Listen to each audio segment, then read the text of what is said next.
Vous écoutez France Culture. Et voilà donc la dernière partie où on continue sur le même sujet de la grande table. Caroline Avec Brouet. notre invité Emmanuel Todd, qui est démographe. Bonjour. Bonjour. Et bienvenue à la grande table. Et pour vous interroger, à nos côtés, Antoine Mercier et moi-même, le professeur de sciences politiques Frédéric Savicki. Bonjour. Bonjour. Et bienvenue à vous. Alors, on va peut-être enchaîner tout de suite sur les élections ukrainiennes par rapport ou en regard des élections européennes. Est-ce que vous pouvez, Emmanuel Todd, ou est-ce que vous pensez qu'il est possible de mettre ces deux élections en regard ? Pas vraiment, si ce n'est que les deux se passent dans des systèmes en désintégration, mais la désintégration de la société ukrainienne est, je dirais, beaucoup plus avancée que celle des sociétés ou du système européen. Mais il y a une certaine ironie, c'est vrai. Mais je pense que c'est un peu hasard que ça se passe au même moment. Si on prend l'ensemble de ce qui se passe en Europe, en intégrant la Russie, c'est comme si on était en ce moment un peu en train de vivre le match retour de 1990. C'est-à-dire, je me souviens d'une image qui était censée être drôle, où on voyait l'Union soviétique se désintégrer en ses composantes, et puis l'Europe, ça devait dater de 92, du projet de Maastricht, etc., se réunissant, etc. Et là, en fait, tous les résultats électoraux de l'Europe, si difficiles à analyser dans le détail, mais si clairs dans leur esprit général, montre qu'on est confronté à un système en désintégration, en fait, désintégration politique. Et au contraire, la Russie est redevenue elle est retombée sur ses pieds. C'est-à-dire, elle est redevenue un pôle d'attraction.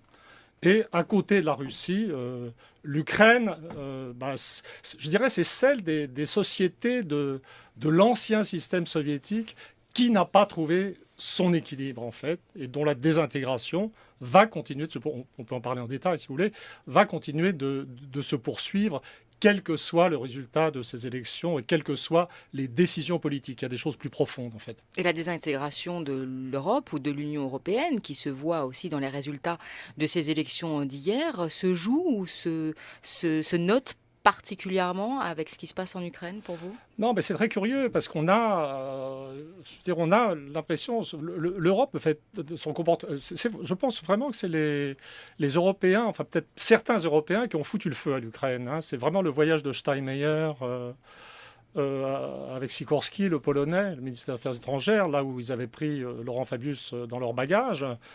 Qui ont été à Kiev, ont fini par s'asseoir sur ce qu'ils avaient signé. Cette espèce d'encouragement donné aux extrémistes, à l'extrême droite ukrainienne, je dirais, c'est vraiment une grosse responsabilité des Européens.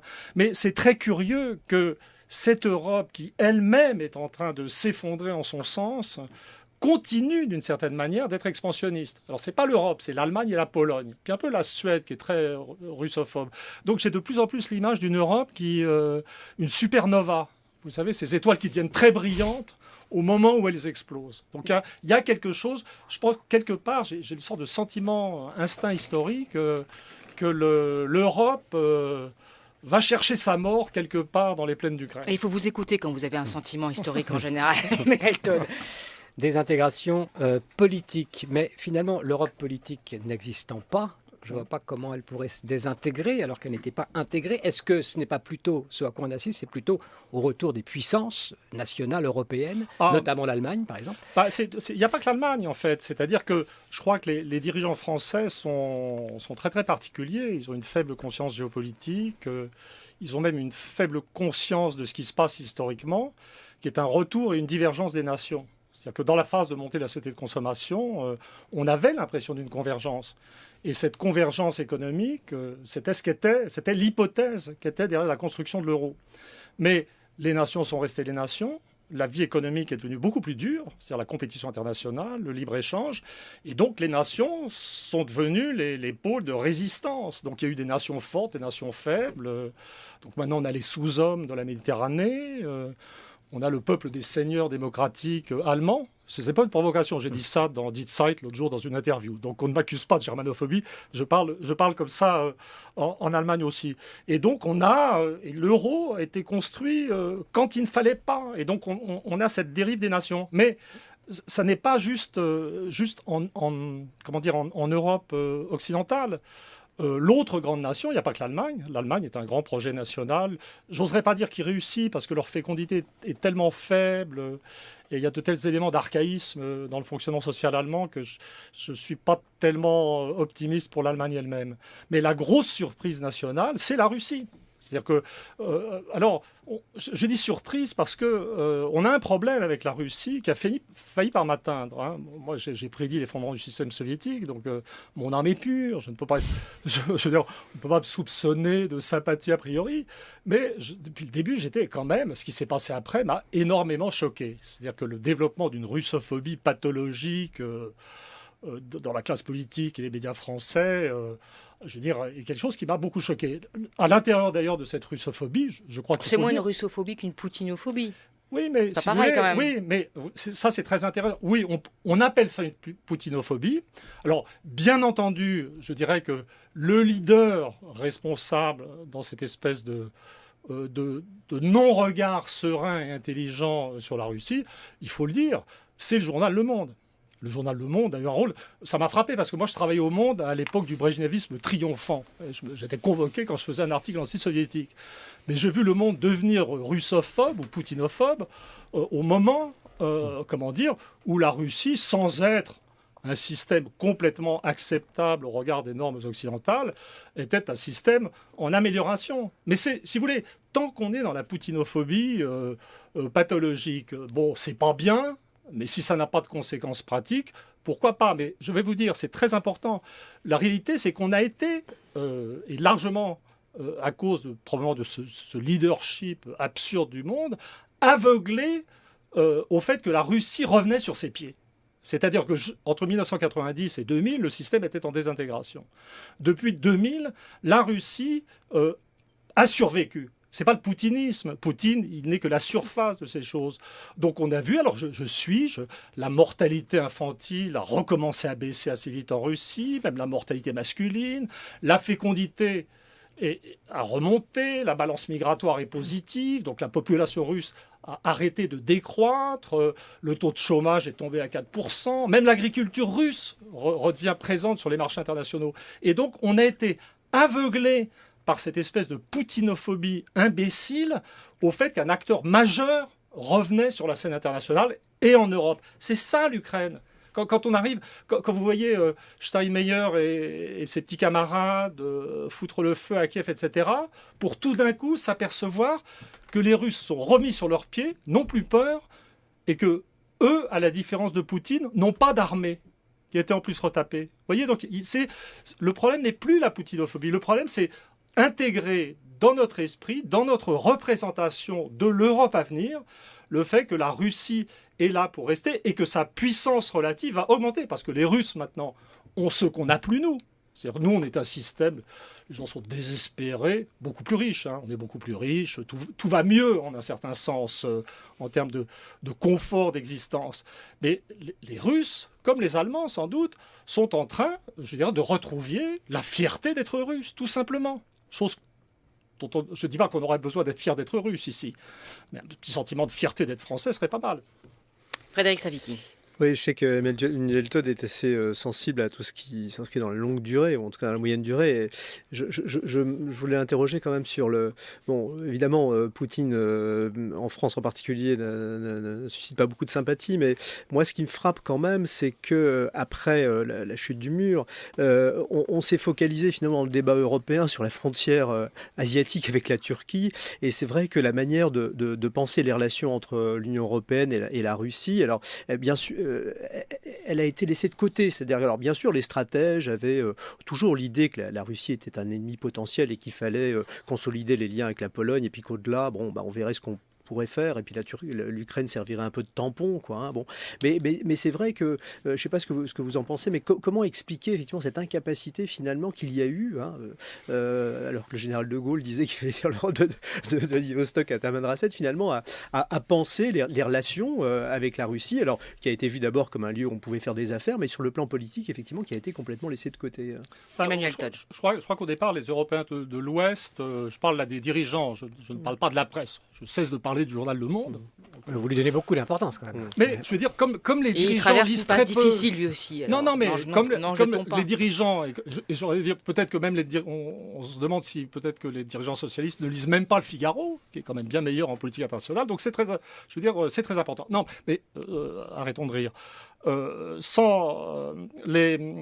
La première attitude de pays comme la France ou l'Allemagne vis-à-vis de la Russie, politiquement, stratégiquement, n'était pas déplaisante. Je vous rappelle qu'au moment de la guerre d'Irak, on a eu des conférences de presse communes de Chirac, Schröder et Poutine, justement, tous opposés à l'invasion, etc. Et il y a eu toute une phase, je dirais, de cette période dans laquelle les Européens de l'Ouest étaient relativement neutres ou positifs vis-à-vis de la Russie, les dirigeants politiques, mais où c'était les anglo-saxons et les Américains qui menaient la danse avec l'aide, si on peut dire, de pays comme la Pologne ou de pays comme les pays baltes, et qui ont cherché à pousser leur avantage. C'est-à-dire qu'il y a eu vraiment une période dans laquelle c'était les Américains qui étaient à la manœuvre. C'était la ligne Brzezinski de l'époque, qui consistait à amener les frontières de l'OTAN le plus possible, et en fait d'essayer de se débarrasser de leur véritable rival stratégique, qui était la Russie. Mais ça, justement, ce qui est très intéressant dans ce qui se passe actuellement, c'est que c'était fini. La ligne Obama, c'était pas ça. Obama, c'était le pivot vers l'Asie, apaiser les relations avec la Russie. Et je dirais, l'action offensive des Européens, d'une attitude vraiment très très bizarre vis-à-vis de la Russie, autonome, c'est très récent. Et je ne pense pas que ce soit les Européens. Je crois sincèrement que les Français, quand ils sont en Ukraine, ne savent pas où ils sont. Ça n'a pas de sens.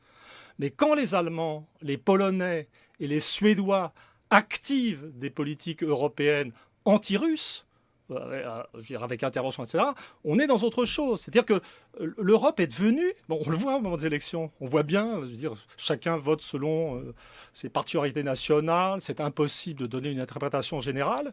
Mais en fait, l'Europe est devenue une sorte de sac de pommes de terre dans lequel les pommes de terre nationales s'agitent indépendamment les unes des autres. Et là, je crois que ce qui se passe à l'Est, je veux dire, pour les Français, l'Ukraine, ça n'est rien. Pour les Russes, c'est très près. Pour les Polonais, ça existe. Pour les Allemands, ça existe. Et donc, en fait, je crois que nous, en France, on dit il y a l'Europe et l'Ukraine. Mais en fait, si vous lisez les sites d'information russes en français, d'excellentes choses comme RIA Novosti, etc., les choses qu'on est forcé de lire à cause de l'état de la presse française, je veux dire, les Russes, ils savent très bien qu'ils ont affaire aux Allemands. Et les Allemands, ils savent très bien qu'ils ont affaire aux Russes. Et les Polonais, vous voyez, donc on est très en retard en France sur la perception réelle de ce qui se passe en Ukraine.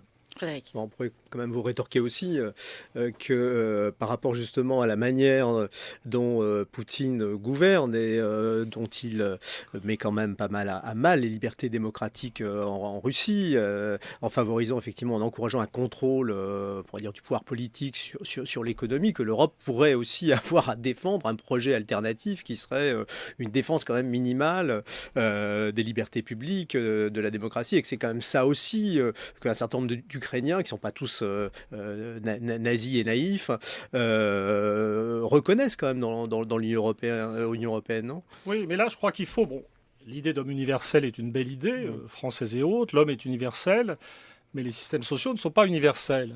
Et la Russie n'est pas la France, la Russie n'est pas l'Allemagne. La culture familiale russe était une culture autoritaire, égalitaire, dont l'explosion a produit le communisme. Et pour moi, il était tout à fait évident que la sortie du communisme n'allait pas faire de la Russie un système social, libéral, démocratique, une démocratie d'alternance. Il y a des choses qu'il faut accepter dans la vie. Et donc, la culture russe est une culture égalitaire autoritaire. Il fallait accepter de laisser la Tunisie sous la férule de Ben Ali. Enfin, je sais pas, une autre fois pour la Tunisie. Non, mais je sais pas, une autre fois pour la Tunisie. Non, je dis, il faut accepter. Il ne faut pas... Bien entendu, il y a des valeurs universelles, mais la politique internationale, ça n'est pas non plus faire comme si des spécificités culturelles nationales n'existaient pas. Je vais vous donner un exemple. Peut-être je vais vous surprendre. L'Ukraine, dans sa partie principale, occidentale, est assez différente de la Russie sur le plan des structures familiales. Il y a une culture qui est plus libérale, peut-être plus bordélique, plus anarchique aussi, mais il y a une différence. Donc, dans un certain sens, jamais je n'ai dit ou considéré que l'Ukraine, c'était la même chose que la Russie. Mais tout ça, je dirais, ça fait partie des choses qu'il faut intégrer dans l'analyse. Donc, alors, la Russie est vraiment un cas très particulier parce que moi, je parle de démocratie autoritaire. Il est soutenu par 80% des Russes. Hein. Je veux dire, Hollande se contenterait de la possible. Je veux dire, en fait, si on croit vraiment à la démocratie comme représentation du peuple, etc., le type illégitime actuellement, c'est plutôt Hollande et le Parti socialiste. Il faut être honnête. Poutine, il a 80% de la population russe avec lui. C'est une population qui doit avoir une certaine sympathie, je dirais, pour un mode de gestion autoritaire. Je me suis perdu dans mon développement. De quoi je parlais ? De la démocratie. Oui, et donc vous avez en Russie une culture qui ne nous est pas absolument semblable et qu'on ne pourrait pas accepter pour nous-mêmes. Je veux dire, par exemple, dans mes fantasmes les plus fous, si j'imagine une Europe en désintégration, mon premier réflexe, c'est l'idée de fuir aux États-Unis. Parce que moi, je suis proche, personnellement, du monde anglo-américain. Mais le paradoxe de l'histoire russe, c'est que la Russie s'est imposée à elle-même des souffrances extraordinaires, vraiment, et des choses horribles. Mais la réalité de l'histoire en Europe et ailleurs, c'est qu'au fond, on a plutôt bénéficié de la Russie comme facteur d'équilibre.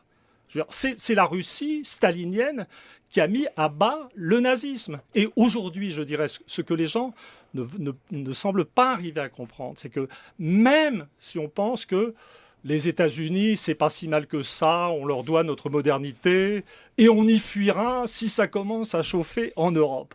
Il faut accepter l'idée que des États-Unis tout-puissants au monde et sans rival stratégique ne sont une bonne chose pour personne, et surtout pas pour eux-mêmes.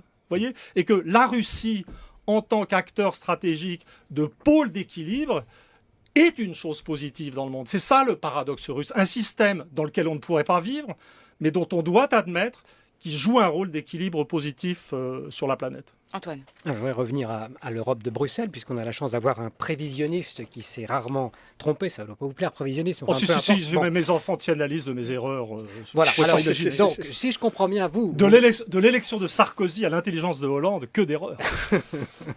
Donc, effectivement, quelques erreurs, mais malgré tout, je voudrais sérieusement vous poser la question sur la suite en ce qui concerne la construction européenne, et notamment l'euro, puisque manifestement, vous prévoyez un éclatement de la monnaie unique, a priori, et je voulais savoir si cet événement-là va entraîner, disons, une dislocation, un retour au national, ou au contraire sera l'occasion pour l'Europe de faire autre chose. Non mais écoutez, Emmanuel Todd. C'est vraiment très difficile de faire des prédictions. On est dans une combinaison d'impossibilités en Europe actuellement.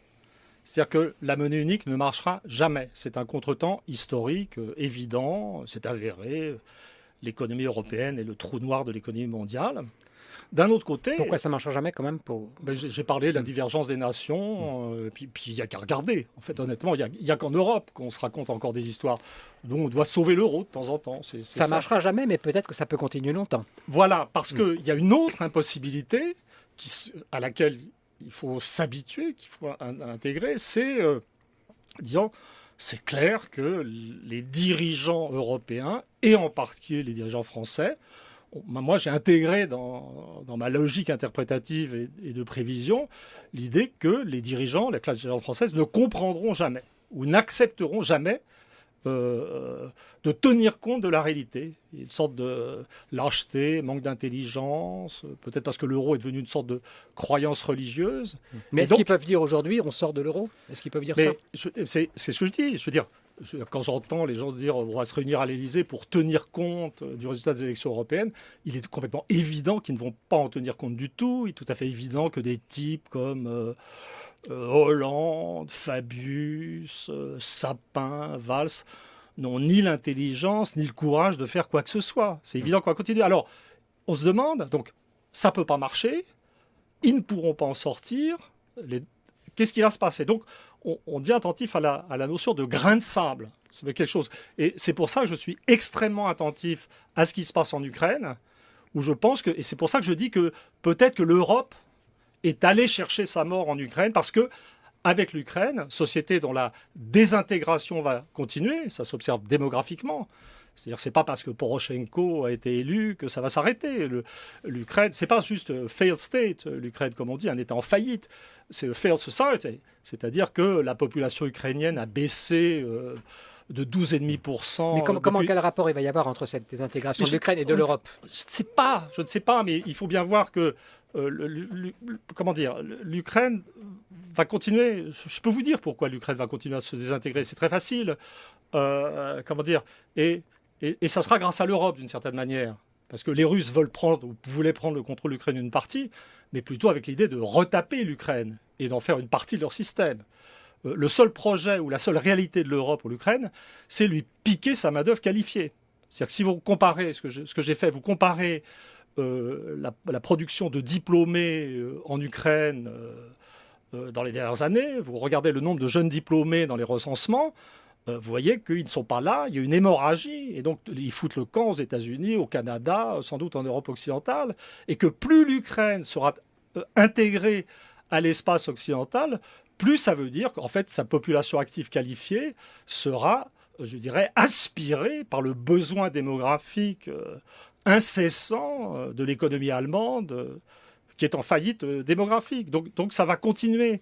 Et l'interaction, c'est l'interaction de... On a noté tout à l'heure les particularités de non-vote de l'Europe orientale. Les gens ne s'intéressent pas au monde, en fait. On parle du monde, de la globalisation, mais à ce que sont les traditions de cette région. Je veux dire, cette région qui comprend la Pologne, l'Ukraine, la Roumanie, est une zone de non-construction étatique. C'est la région dont les élites, en fait, avant-guerre, étaient largement les populations juives, qui ont été exterminés, comme on sait. L'une des raisons pour lesquelles c'est des régions où il y a... Vous voyez, et c'est une région de violence. Donc il se passe quelque chose par là-bas, mais vous ne savez pas exactement quoi par rapport à l'Europe. Je sens que quelque chose de maléfique est en train de se passer. Ah oui, c'est maléfique en tout cas, déjà. Quand je vois dans la région de Lviv, ou Lvov, ou Lemberg, pas aux élections de Poroshenko, mais que je vois des élections entre 30 et 40% selon l'oblast pour ces groupes de tradition néo-nazie, je me dis tout ça sent mauvais. Ça court à la catastrophe. Frédéric Savicki.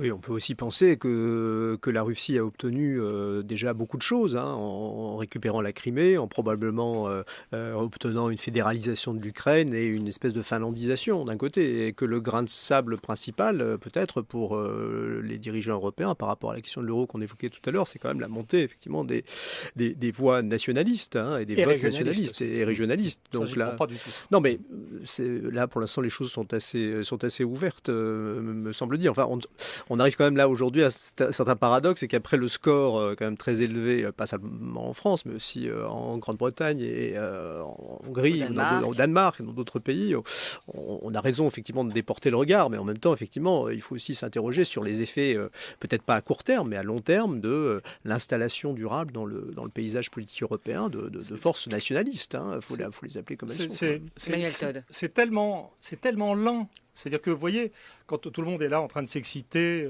sur les 25% de voix du Front National, mais en pourcentage des inscrits, ça fait 10%. C'est quelque chose auquel on est très habitué. Je dirais que... Mais au final, ça fait un tiers au Parlement européen. Mais puisque ce Parlement est une usine à gaz qui ne sert à rien. Je veux dire, moi, ça me fait un peu de peine de penser que tous ces types vont pouvoir s'acheter, après avoir passé 5 années surpayés à rien faire, des appartements. Pas tous. Mais c'est pas un drame. C'est pas un drame pour l'équilibre politique. De toute façon, ça ne sert à rien. Vous voyez, les abstentions traduisent aussi le fait que les gens se considèrent majoritairement aujourd'hui que l'Union européenne est un problème, n'est plus une solution. C'est-à-dire qu'il n'y a plus de... Donc, du coup... Mais je dis c'est très... Je crois qu'il faut... Mais pourquoi ce ne serait pas le grain de sable, ça? C'est ça la question. Pourquoi est-ce que, par exemple, les questions régionalistes sorties des régions, on pense à la Catalogne, on pense à l'Écosse... Parce que, si vous voulez, pour des raisons de structuration sociale, moi je sens les phénomènes de domination culturelle et de classe comme extrêmement puissants en Europe occidentale. C'est-à-dire que l'époque de la démocratie vivante, c'était tout le monde savait lire et écrire, et puis il y avait une sorte d'égalité, etc. Là, on a des masses de diplômés. Bon, c'est vrai, quand ils sont jeunes, ils souffrent, mais... Et ils votent Front National en France. Et ils votent Front National pas en du France. Tout, absolument pas. Dans les résultats, ce sont les jeunes. Pas les diplômés. Mais non, pas les diplômés. Justement, si vous voulez, maintenant, on a des sociétés qui sont extrêmement stratifiées, avec peut-être, si vous prenez les jeunes générations, 40% d'études supérieures. En bas, vous avez 20% de gens qui sont calés, soit un peu à l'instruction primaire ou un petit peu au-dessus, puis des strates intermédiaires. Et très évidemment, l'impact du Front National, c'est pas juste la catégorie d'en bas, c'est aussi la catégorie du milieu qui a peur de retomber.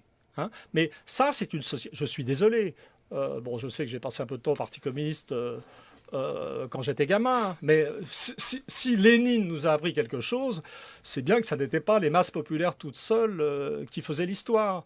Donc moi, je ressens ces sociétés, c'est ça qui est tragique en fait. On est dans des sociétés stables. En plus, on reste très riche pour ceux d'en haut. Il y a beaucoup de gens en difficulté, mais les niveaux d'irréalité, l'âge des populations ouest-européennes est terrifiant. C'est terrifiant. En France, on a un âge médian de 40 ans. L'âge moyen des votants doit être au-dessus de 50 là, dans les élections. Enfin, je veux dire, c'est des populations, je parle de moi, hein, je n'insulte personne, c'est des populations arthritiques, en fait, la démocratie actuellement en Europe. C'est pour ça que je pense plutôt à un choc externe. Parce que si le système de domination est fort, et c'est très difficile à tourner, cette domination imbécile qui appauvrit le continent, l'affaiblit face au monde extérieur. C'est-à-dire que l'échec de l'euro, c'est aussi une partie, ça explique, la puissance de la Russie. Et c'est pour ça que je pense en termes d'un contre-coup externe. Voilà. Bon, à suivre, hein, Emmanuel Todd, mais si vous en avez besoin d'espoir, c'est plutôt raté aujourd'hui.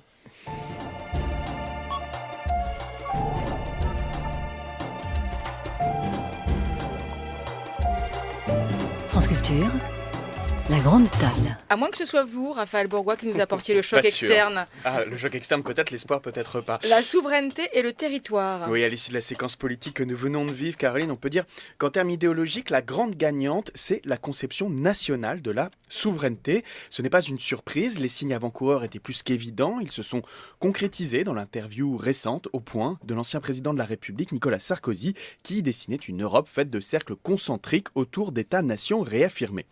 On l'a entendu hier dans la courte déclaration de Marine Le Pen, les résultats des élections seraient la preuve que le peuple français veut retrouver sa souveraineté. La présidente du Front National reflète là une idée qui est répandue bien au-delà de sa formation politique. La souveraineté serait un bloc monolithique. Selon cette conception, la souveraineté est une norme abstraite, indivisible, monopole d'une instance unique, en l'occurrence donc l'État-nation français qui ne saurait s'en dépouiller sans se perdre. Une définition toute juridique qui ne résiste pas à l'analyse historique, c'est ce que montre le dernier numéro des Annales Histoire Sciences Sociales. La prestigieuse revue se penche sur les notions de souveraineté et de territoire au cours du 19e et du jeune 20e siècle. Il s'agit de voir comment elles s'articulent dans un temps et un espace donné. L'Afrique tout juste colonisée par la France, l'Argentine en construction, l'État soviétique juste après la Révolution de 17, le tout nouvel État albanais entre les deux guerres, ou encore les États-Unis juste après la guerre de sécession. Des articles qui montrent comment se bricole cette souveraineté qui a besoin de s'appuyer sur un territoire et comment elle construit ces territoires en retour. La conclusion est claire, il faut remettre en cause l'idée dominante selon laquelle la souveraineté s'ancre naturellement dans un territoire uniforme. Deux courants historiographiques se dégagent ainsi. Le premier insiste sur la mondialisation et analyse l'inévitable déterritorialisation de l'organisation politique qui en résulte. Le second se penche sur l'étude de la colonisation et montre que la souveraineté n'est pas un bloc homogène, qu'elle peut s'exercer à différents degrés. Autrement dit, la souveraineté est avant tout une construction, elle n'a rien d'une donnée monolithique, surtout, elle s'ancre à des degrés divers dans un même territoire. On retrouve ici une notion très féconde développée surtout aux États-Unis par des chercheurs qui s'intéressent à l'histoire des empires, la souveraineté feuilletée. Il ne s'agit pas là d'une approche théorique, mais d'une approche pratique selon laquelle le grand succès des empires, c'est d'avoir su créer un ensemble d'usages institutionnels, politiques ou sociaux, qui permettent à la pluralité des sociétés impériales de se tenir dans une seule main, tout en préservant leur spécificité. À l'approche étatique et nationale qui implique une conception continue, absolue et homogène de la souveraineté, il faut donc opposer le feuilleté d'une vision impériale pour une approche discontinue, relative et hétérogène. Alors pour sauver l'Europe, pour sauver le projet européen, il faudrait donc un projet impérial, une solution évidemment provocatrice qui en serait par exemple la puissance centrale, mais développer la notion de souveraineté feuilletée pourrait au moins constituer un projet politique ambitieux et faire pièce au repli sur une approche de la souveraineté et du territoire héritier des siècles passés et dont on sait où elle nous a menés. On vous réinvitera, Emmanuel Todt, pour que vous nous parliez de la souveraineté. Merci d'être venu. Feuilleté. Le feuilleté, surtout. Merci d'être venu à la grande table aujourd'hui à la technique. C'était Anthony Thomasson. On vous retrouve bientôt, Frédéric Savicki, pour une prochaine interview à la grande table.